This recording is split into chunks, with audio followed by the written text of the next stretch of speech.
Tô vendo, tá? Sou fascinado pelo Star Trek. Você também gostava de Star Trek, Star Wars? Cara, então, eu tenho um desvio de caráter muito grande, viu? Não, Sergião. Não me decepciona, cara. Sério? Sério, tenho Porque desvio de caráter, cara. Quem é fascinado por astronomia é fã de Star Trek, não é? Então, eu gosto e tal, já não vi tudo, não sei, mas eu prefiro Star Wars, cara. Aí a galera vai me matar, né? Caramba, cara, ó. Time Star Trek, time Star Wars. Não, mas pode gostar dos dois. Pode gostar, pode gostar. Cara, o que vale é isso. Mas então, essas fotos... Mas, cara, não é mais útil pra você, porque eu peço o presente inútil. Põe aí porque vai fazer... Pô, eu vou colocar no meu cenário. Obrigado mesmo. Vai ficar legal. Aliás, desculpa interromper, mas pro pessoal saber, a gente tá com uma câmera no teto hoje e dá pra mostrar as fotos aí na Então mesa. mostra aqui. Olha que estamos estreando a foto no teto aqui, olha. Um pouquinho mais pra cima só. Aqui? Aí, show de bola. Essa aqui é Vênus... Pela sonda Magalhães, que no Vênus você observa... O que são essas coisas? São as crateras de Vênus, cara. E esse negocinho aqui em volta dele... Eu ia falar que é sal, mas não é sal. Não é, mas é um material que é mais novo e tal, então o pessoal consegue estudar. Isso aqui é a sonda Magalhães que tirou, porque Vênus você não consegue ver a superfície, mas a NASA mandou uma sonda pra lá só pra fazer isso. Aqui é uma imagem de radar da Magalhães. E aqui é o nascer do Sol e o pôr do Sol em Marte. Marte que tá aí no top hoje, né? O nascer do Sol e o pôr do Sol em Marte. E aquele tom avermelhado não pegou aí? Então, porque aí a foto, né? Mas você vê aqui que tem o céu aqui tá um pouco avermelhado, mas aqui em cima tá azulado. E tem uma coisa legal disso, porque aqui na Terra, quando tá se pondo o Sol, fica avermelhado. E o céu é azul. Lá não, lá é o contrário. O céu tem um tom meio avermelhado, normal, e quando o Sol tá se pondo, o céu fica meio azulado. Qual a explicação para isso? Isso aí é a composição química da atmosfera mesmo. A atmosfera de Marte é muito diferente da Terra, os elementos químicos, e aí eles que espalham a luz e tudo mais, e o nível de poeira também, né? Marte tem muito pó, né? Tem muito pó? É muito poeira, né? Então lá não dá para respirar... Lá quem tem rinite tá complicado. Rinite, tá complicado. Não dá um problema lá. E cara, o filme você viu lá como que é de Marte, lá que o cara fica preso? Perdidos em Marte. Eu li o livro e assisti o filme. Tem ele é baseado muito na ciência ou tem muita viagem? Falaram que aquela tempestade não existe uma velocidade de vento daquele... Isso, então. Aí a velocidade em si do vento, eles meio que exageraram. Dá uma exagerada. Mas tempestades igual aquela existem em Marte. Ah, é? Tem tempestade de poeira que toma o planeta inteiro. Tanto que já vários rovers, né, que a gente chama, robozinhos que andam lá da NASA, já se ferraram por causa disso. Porque eles são movidos à energia solar. E aí cobre, ele morre. Então o último que morreu foi em 2017, 2018. Mas ele morre temporariamente ou para sempre? Morre para sempre, porque qual que é o problema de Marte? Marte é muito frio. Tá. Então a poeira toma conta dos painéis e congela e você não consegue ligar ele daqui da Terra de novo para ele poder aquecer, para poder ganhar energia e tal. E aí fica mortinho sério, lá. Os caras falam pra gente que o nosso futuro é Marte. Aí você tá jogando Eu jogando um balde de água fria. Balde de água fria nessa nossa... É tão difícil assim viver em Marte? Marte é um planeta complicado, né? Porque, primeiro, a atmosfera dele, como eu falei, né? 95% é CO2, dióxido de carbono, que é totalmente, né, venenoso para nós, né? Para nós, pro ser humano. Fora isso, tem a radiação, porque, embora tenha uma atmosfera, ele é muito fininha. Então, a radiação do Sol, ela entra, não é igual a nossa, né? Que tem as camadas que vão protegendo a gente. Lá não. Então, a radiação é mortal pra gente, pra nós, pra sondas, pra tudo. Mas tanto que o melhor jeito de você morar em Marte, sabe qual é? Morar nos tubos de lava, cavernas. Nós vamos voltar a ser homens das cavernas. É mesmo? É. Mas mesmo lá vai ter que usar capacete. Não, vai ter que usar tudo. Não tem jeito. Não tem ar respirável. Não tem ar respirável. Mas pelo menos embaixo da Terra, nesses tubos aí que tem, você está protegido da radiação. E protegido naturalmente, que está protegido pelo solo do próprio planeta. Então existe hoje uma grande busca por esses tubos e tudo mais, como que é viver. E aqui na Terra a gente tem situações parecidas, principalmente no Havaí. E o pessoal fica treinando lá para ver se dá para viver nesses tubos de lava e não sei o quê, para depois ir viver tanto na Lua como em Marte. É o melhor jeito de você morar nesses lugares. Mas provavelmente vão fazer um sistema de ventilação, né, lá para você poder usar sem equipamento. Não, dentro dos tubos eles vão construir os habitats e tudo mais. Né? Quem já viu aquela série Mars que tem? Sei. Que passa aí, passou na National Geographic, não sei, acho que é na National Geographic.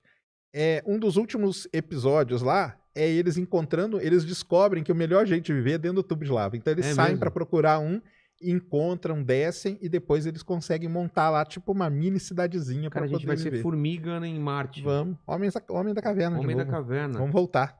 Tá, mas beleza. E como que faz para levar toda essa tecnologia para lá? Vai ter que carregar? Vai ter que lançar, não tem jeito, né? Vai ter que lançar. Isso aí, vai ter que fazer os lançamentos e tudo. Tanto que tá o Elon Musk aí com a navezona dele, né? Que ele tem umas ideias aí bem doidas mesmo de levar muita coisa para lá, mas vai ter que ir levando, não vai ter jeito. A gente tá falando de atmosfera e água. E o ser humano precisa de água. E aí? Então, água em Marte é o seguinte, na superfície não tem água líquida. Não tem porque Marte é muito frio e a pressão atmosférica é muito pequena, é muito baixa. Essa combinação desses dois fatores, se você pingar uma gota de água ali, a água vai embora, entendeu? Na hora. Na hora, ela não fica estável, que a gente fala, na superfície. Mas tem água, muita, nos polos. Marte tem polos, igualzinho à Terra, e aí tem uma mistura de água e gelo seco, né, que é o dióxido de carbono congelado. E tem também lençol freático, igual aqui na Terra. Então a gente consegue, dá para perfurar e tirar essa água e tudo mais. A água não vai ser o problema, então. Tem como. Oxigênio também não, porque tem muito CO2 na atmosfera de Marte, então você consegue pegar esse CO2, quebrar ele em carbono e oxigênio e guardar esse oxigênio.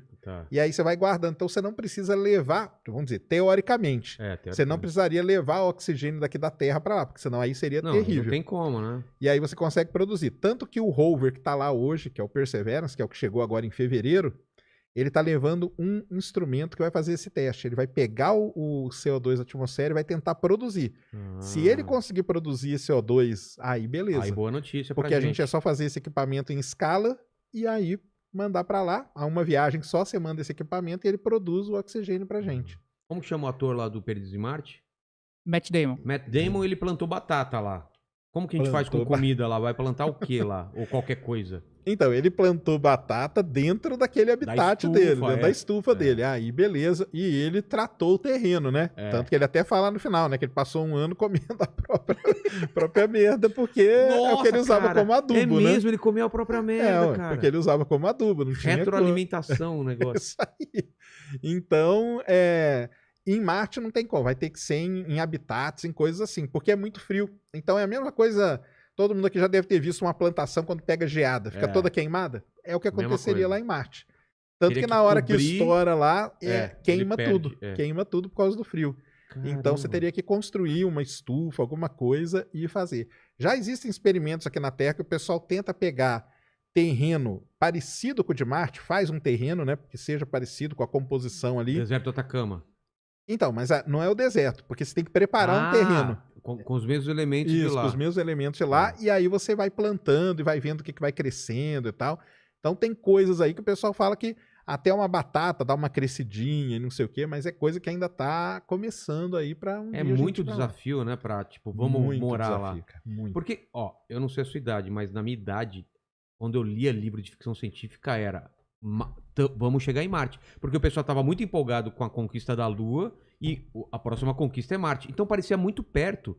Eu achei que com a idade que eu tava hoje, a gente já tava, tipo, viagem pra lá. Quer ir? Ah, é caro, mas eu vou juntar uma grana e vou pra Marte. Tem o Vingador do Futuro, do Schwarzenegger. Viu esse filme, Mandíbula? Maravilhoso. Tinha uma mina de 3 tetas. É, a mina de 3 tetas. É famoso. A mina de 3 tetas. Não tem? Tem. Do Schwarzenegger? Eles vão pra ele, vai. Você não assistiu? Eu assisti a versão nova. A versão nova não tem nada a ver. Eu acho que nem é Marte.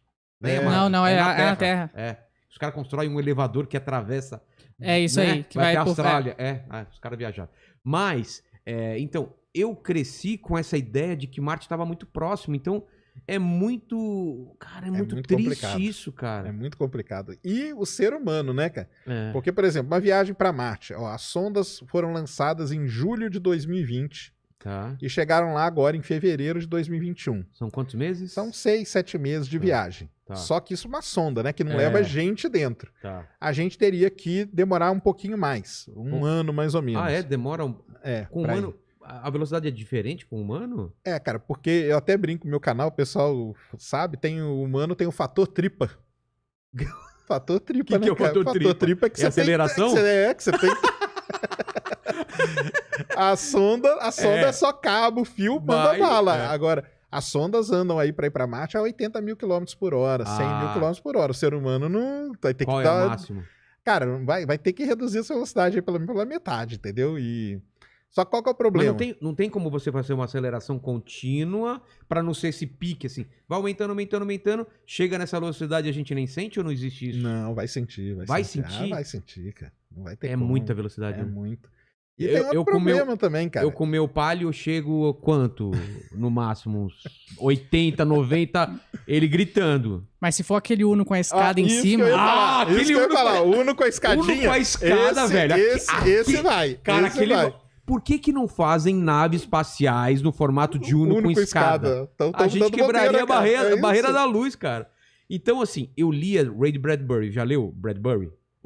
Cara, é meu livro preferido, é Crônicas Marcianas. E tinha uma coisa maravilhosa que era assim, vou te dar spoiler, mas vale a pena. Os caras fazem uma exploração de Marte. Claro que ele é mais na linha poética do que científica. Não é que nem o Arthur Clarke, o Asimov, assim. E, cara, era bonito, sabe por quê? Porque você via várias levas de colonização de Marte e ninguém encontrava os marcianos. Aí o final, cara, é muito... Puta, é de arrepiar, cara. E o filho quer falar, papai, cadê os marcianos? Aí o pai coloca ele nos ombros dele, coloca nos rios, que eles acham um jeito de colocar rios lá, de tirar água de baixo e tal. Eles olham o reflexo na água e falam, depois de, sei lá, 500 anos, ele fala, ó, os marcianos aí. Eles viraram os marcianos, entendeu? Que nunca existiu, mas eles são os marcianos. Então é poético, mas é bonito pra caramba, por aí né? Mesmo. Que o espírito humano de colonizar, ele acaba sendo os marcianos, os caras que vão morar em Saturno. E eu tenho visto muita ficção científica hoje em dia que já não coloca Marte, coloca luas de Europa, né? Qual outro lugar que Encélado. Encélado, que é a lua de Saturno. Então, por quê? Cara, então, isso aí mudou muito, né? Essa história de Marte... Marte é um planeta muito fascinante por conta de toda essa história, né? Marciano, né? Tem essa ideia dos marcianos. Exatamente. E de onde que veio isso? Que isso aí é legal pra caramba, porque lá em 1800, quando os caras quando começou a ter um telescópio um pouquinho melhor, e o pessoal começou a observar Marte, um primeiro cara que foi um italiano, chamado Schiaparelli, ele observou Marte e ele viu uns risquinhos. E ele chamou aquilo de canali. Canais. Canais. Só que canais, a tradução do canali são canais naturais. Tá. Tipo canais, coisa geológica, de geografia e tal. Quando esse termo foi para os Estados Unidos, traduziram errado. Traduziram nos Estados Unidos como channel, de canal que você constrói. Tipo... Canal que foi construído por alguém. Canal de irrigação. Tá. E aí, isso caiu na mão de um cara muito importante também, chamado Percival Lowell.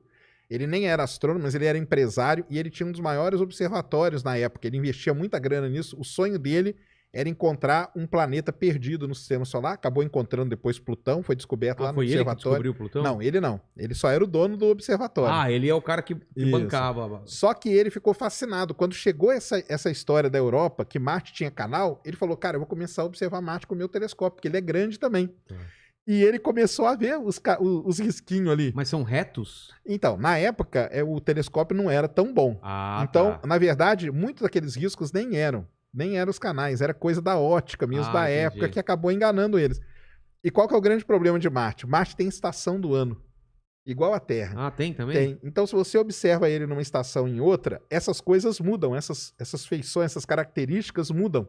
O que o cara pensou aí, cara? Os caras estão plantando coisa lá e estão mudando as coisas de lugar. Caramba! Então, esse negócio aí de ter vida em Marte ficou por muitos e muitos anos. Quando a NASA mandou Eu sabia dessa história, faz todo sentido. Aí, a partir dali, veio toda a história dos marcianos. Os caras vão observando e falar, tá mudando aqui, tem alguém lá. Alguém mora lá e tá mudando. Aqui os caras agora estão plantando pro lado de cá. Eles pensavam que eram plantações, que os canais eram sistemas de irrigação. Eles tinham certeza absoluta disso. Caramba. Certeza absoluta. Tanto que aí depois veio todas as histórias lá, a Guerra dos Mundos, tudo veio nisso.